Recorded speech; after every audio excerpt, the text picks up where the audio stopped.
The Finances of the Gods, a short story by Rudyard Kipling. The evening meal was ended in Duni Bhagat's Chubara, and the old priests were smoking or counting their beads. A little naked child pattered in, with its mouth wide open, a handful of marigold flowers in one hand, and a lump of conserved tobacco in the other.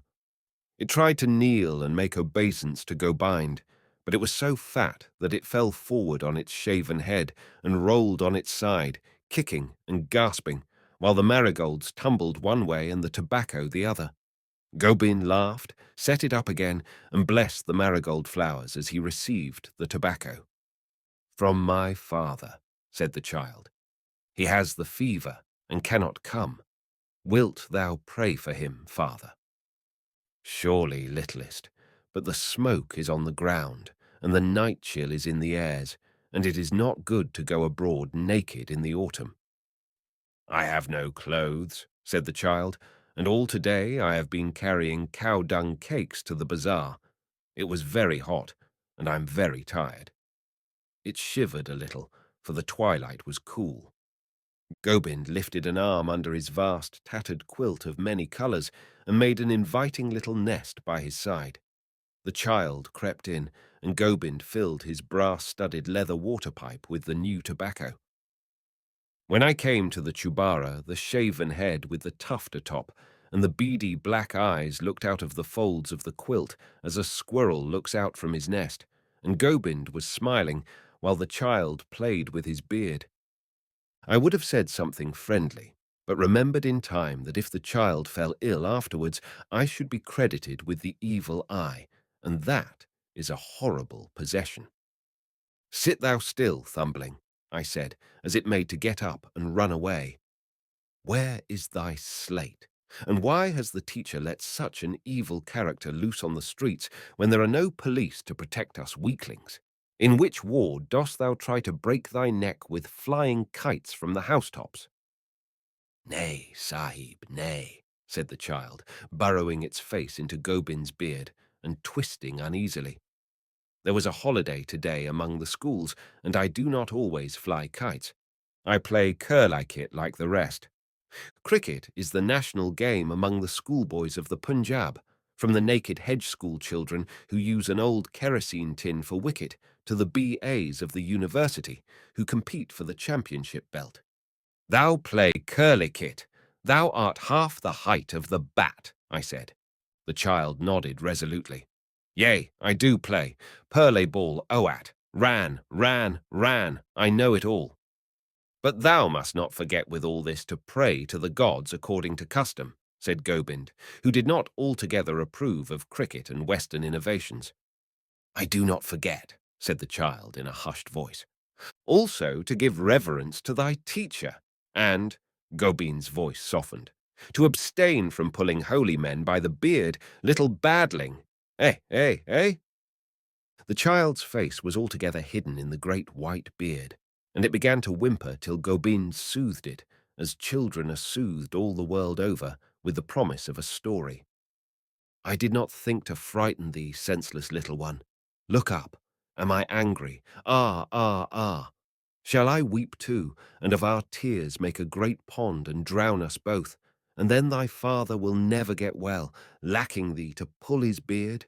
Peace, peace, and I will tell thee of the gods. Thou hast heard many tales." "Very many, father." "Now, this is a new one which thou hast not heard. Long and long ago, when the gods walked with men as they do today, but that we have not faith to see, Shiv, the greatest of gods, and Parbati, his wife, were walking in the garden of a temple." "Which temple? That in the Nangaon ward," said the child. "Nay, very far away. Maybe at Trimbak or Hurdwar, whither thou must make pilgrimage when thou art a man. Now, there was sitting in the garden under the jujube trees a mendicant that had worshipped Shiv for 40 years, and he lived on the offerings of the pious, and meditated holiness night and day." "Oh, father, was it thou?" said the child, looking up with large eyes. "Nay, I have said it was long ago, and moreover this mendicant was married." Did they put him on a horse with flowers on his head and forbid him to go to sleep all night long? Thus they did to me when they made my wedding, said the child, who had been married a few months before. And what didst thou do? Said I. I wept, and they called me evil names, and then I smote her, and we wept together. Thus did not the mendicant, said Gobind, for he was a holy man and very poor. Parbati perceived him sitting naked by the temple steps, where all went up and down, and she said to Shiv, "What shall men think of the gods when the gods thus scorn their worshippers? For 40 years yonder man has prayed to us, and yet there be only a few grains of rice and some broken cowries before him after all. Men's hearts will be hardened by this thing." And Shiv said, "It shall be looked to." And so he called to the temple, which was the temple of his son, Ganesh of the elephant head, saying, "Son, there is a mendicant without who is very poor. What wilt thou do for him?" Then that great elephant-headed one awoke in the dark and answered, "In 3 days, if it be thy will, he shall have 1 lakh of rupees." Then Shiv and Parbati went away. But there was a money-lender in the garden hidden among the marigolds. The child looked at the ball of crumpled blossoms in its hands. Aye, among the yellow marigolds, and he heard the gods talking.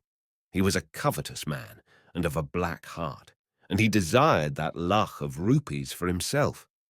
So he went to the mendicant and said, "Oh, brother, how much do the pious give thee daily?"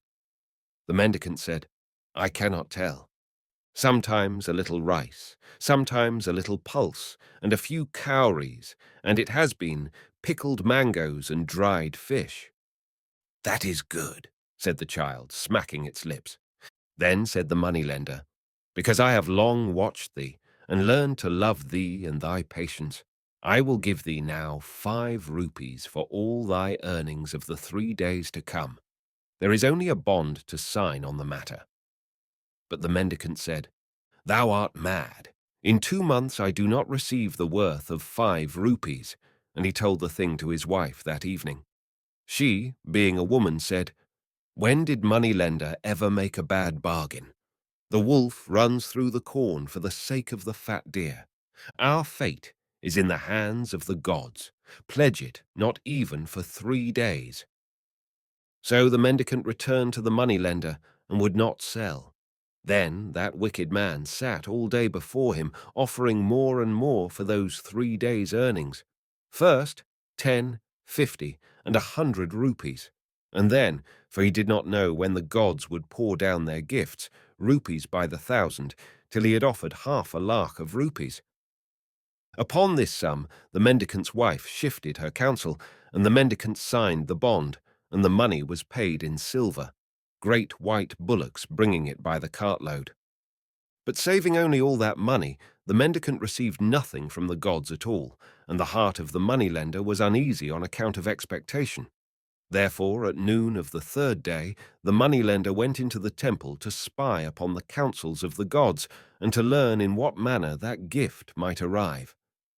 Even as he was making his prayers, a crack between the stones of the floor gaped, and closing, caught him by the heel.